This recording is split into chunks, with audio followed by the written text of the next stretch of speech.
बहुत बड़ी तादाद है उन केसेस की जो कि पाकिस्तान तहरीक इंसाफ के चेयरमैन जनाब इमरान खान के खिलाफ दर्ज किए गए हैं। मुतअद्दिद केसेस के अंदर उनको प्रोटेक्टिव बेल लेनी पड़ती है। लाहौर हाई कोर्ट से तकरीबन 2 दफ़ा उनको बेल लेनी पड़ी, प्रोटेक्टिव बेल। फिर आज इस्लामाबाद तशरीफ़ ले गए, वहाँ पर उनको तकरीबन 7 मुकदमात के अंदर बेल मिली। और ज़ाहिर बात है कि ये एक ऐसा कानूनी मामला है जिससे पेचीदगियाँ बढ़ रही हैं। शायद कोई ट्रैक ही नहीं रख पा रहा कि इमरान खान साहब के खिलाफ इस वक्त केसेस हैं कितने, किस नौइयत के हैं, क्या कोई ऐसा केस है जिसके अंदर उनकी गिरफ्तारी मुमकिन है। और सबसे बड़ा सवाल जो हर एक के ज़हन में आता है कि ये सिलसिला क्या कभी रुक भी सकता है या नहीं। इमरान खान साहब के वकला की जो टीम है उसको लीड कर रहे हैं इस मामले के अंदर मुल्क के नामवर क्रिमिनल लॉयर जनाब बैरिस्टर सलमान सफदर साहब हमारे साथ मौजूद हैं। बैरिस्टर, आपका जारी बात है आप जहाँ फौजदारी मामलात है आपको एक माशाल्लाह अथॉरिटी समझा जाता है। मैं ज़रा सबसे पहले आपसे ये जानना चाहूँगा, हमारे व्यूअर्स के लिए भी और वो लोग जो कंसर्न है केसेस के हवाले से जो इमरान खान साहब के खिलाफ है, ये सिलसिला आपने लाहौर हाई कोर्ट से उन्हें प्रोटेक्टिव बेल लेके दी, अब इस्लामाबाद चले गए, ये सिलसिला रुकेगा कहाँ, अगर आप ज़रा इख्तिसार से हमें बता सकें। देखिए, thank you very much Munib. मैं ये समझता हूँ कि ये सिलसिला जल्द रुकने वाला नहीं है, क्योंकि अगर आप बैकग्राउंड में देखें तो जब इमरान खान साहब पावर कॉरिडोर्स में थे तो उन्होंने जो अकाउंटेबिलिटी का प्रोसेस शुरू किया और जो केसेस रजिस्टर किए करप्शन के, मनी लॉन्ड्रिंग के, उसमें जो पॉलिटिकल एडवर्सरीज थे, मुखालफीन थे, उनको दिक्कत और तकलीफ से ज़्यादा उनको एक्सपीरियंसेस करने पड़े। चाहे वो राना सनाउल्लाह साहब हों, चाहे वो हमजा शहबाज हों, चाहे वो मरियम नवाज़ हों, चाहे वो नवाज़ शरीफ साहब हों या शहबाज शरीफ साहब हों। उसमें ज़मानतें भी नामंजूर हुई, उसमें डिटेंशन का पीरियड भी बहुत लंबा रहा, उसमें बल्कि कन्विक्शंस भी हुई और मुल्क बदरी भी हुई। तो there is lot of venom, there is lot of spite and there is lot off score settling. तो एक एस्पेक्ट तो ये जो ना ख़त्म होने वाले केसेस का बैकग्राउंड है या जो वजह नाद है वो ये है कि जो इस वक्त सियासी मुखालफीन हैं, जो इस वक्त पावर में हैं, उन्होंने अपने कुछ स्कोर सेटल करने हैं। साथ ही साथ में जो दूसरी साइड है उसकी, वो खान साहब की बढ़ती हुई मकबूलियत और कोई उनका हल ना निकलना है। आप ये देखें कि जब से वो इस पावर से वो बाहर आए हैं तो उनके ऊपर सीरीज़ ऑफ केसेस, वो उनका आगाज़ शहबाज गिल से होता है, फिर आज़म स्वाति से होता है, फिर फवाद चौधरी आते हैं, अब आजकल हसान न्याजी चल रहे हैं और फिर इमरान खान साहब खुद। आपने दुरुस्त फरमाया कि कोई ट्रैक ही नहीं है कि कितने क्रिमिनल केसेस इस वक्त रजिस्टर हैं। गालिबन टोटल 140 केसेस हैं, जिसमें 100 से ज़्यादा क्रिमिनल केसेस हैं, जिसमें 40 से ज़्यादा दहशत गर्दी के केसेस रजिस्टर हैं। रोज़ हमारी दौड़ें लगती हैं, कभी हम हाई कोर्ट में प्रोटेक्टिव बेल लेने जा रहे होते हैं, कभी हम इस्लामाबाद हाई कोर्ट जा रहे होते हैं।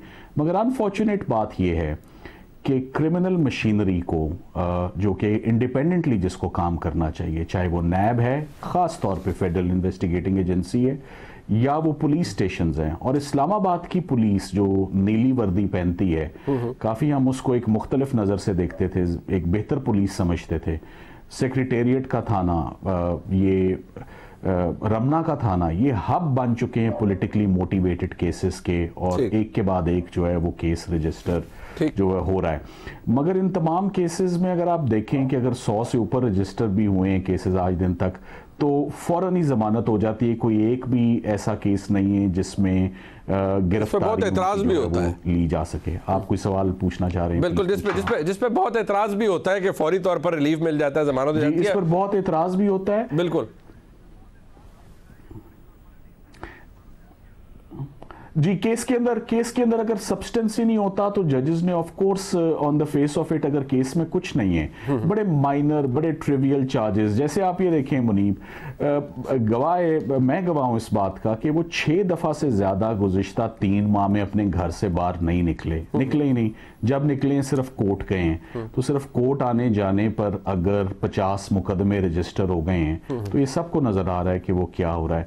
तो ये अब्यूज़ क्रिमिनल लॉ की, क्रिमिनल मशीनरी जुडिशरी की, इन्वेस्टिगेटिंग एजेंसीज की। लेकिन कुछ केसेस, जारी बात है, ये आप दुरुस्त फरमा रहे हैं सर, लेकिन कुछ केसेस ऐसे हैं जो शायद जिनके अंदर मेरिट है, लेकिन वो जो कॉन्डक्ट है फिर जमात का और वर्कर्स का, शायद उसकी वजह से भी इमरान खान साहब के ऊपर उनके लिए प्रॉब्लम क्रिएट हो जाते हैं। बट मैं जरा, क्योंकि मेरे पास वक्त कम है, मैं जरा सिर्फ आपकी तवज्जो दिलाना चाहूंगा इंटीरियर मिनिस्टर साहब के एक बयान के ऊपर। अब उसको भी एक कानूनी नजर से मैं चाहता हूं कि आप उसको देखें और इख्तिसार से अपना उसके ऊपर, ये राना सनाउल्लाह साहब क्या फरमा रहे हैं, अब ये किस जुमरे में कानूनी तौर पर आता है सलमान सफदर साहब, अगर इख्तिसार से आप बता सकें, क्योंकि बड़ी सीरियस चीज़ है ना जी कि मुल्क के इंटीरियर मिनिस्टर ये फरमा रहे हैं।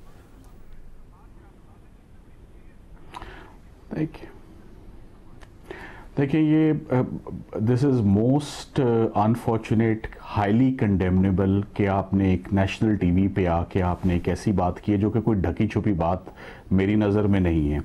और जो एंकर हैं उन्होंने भी बड़ा स्पॉन्टेनियसली कहा है कि ये जो आपने बात की है इससे तो मुल्क में बहुत ज़्यादा अनारकी फैलने वाली है। आज इस्लामाबाद हाई कोर्ट में जब 7 मुकदमात की जब बेल लेने के लिए हम गए और साथ ही साथ सिक्योरिटी के खदशात जो हैं वो बताए हैं कि being former prime minister Imran Khan साहब से सारी सिक्योरिटी विड्रॉ कर ली गई है, तो स्ट्रेट अवे अदालत ने पॉइंट आउट किया कि हमने जो कल चीज़ सुनी है उस पर हम कल नोटिस लेंगे, यानी कि टुमारो मॉर्निंग एक रिट पिटिशन भी उस पर फाइल की जा रही है एक वकील साहब की जानिब से, ये कल आपके सामने आ जाएगी। बात यह है कि पाकिस्तान की हिस्ट्री में 2 former prime ministers, Liaquat Ali Khan साहब, मोहतरमा बेनज़ीर भुट्टो, ये ज़्यादा दूर नहीं जाना पड़ता, बेनज़ीर भुट्टो की जो शहादत और अनफॉर्चुनेट असैसिनेशन है वो तो आपके मेरे सामने हुई है और हमने उसके रिपरकशंस, कॉन्सिक्वेंसेस जो इस मुल्क पे आए वो हमने देखे।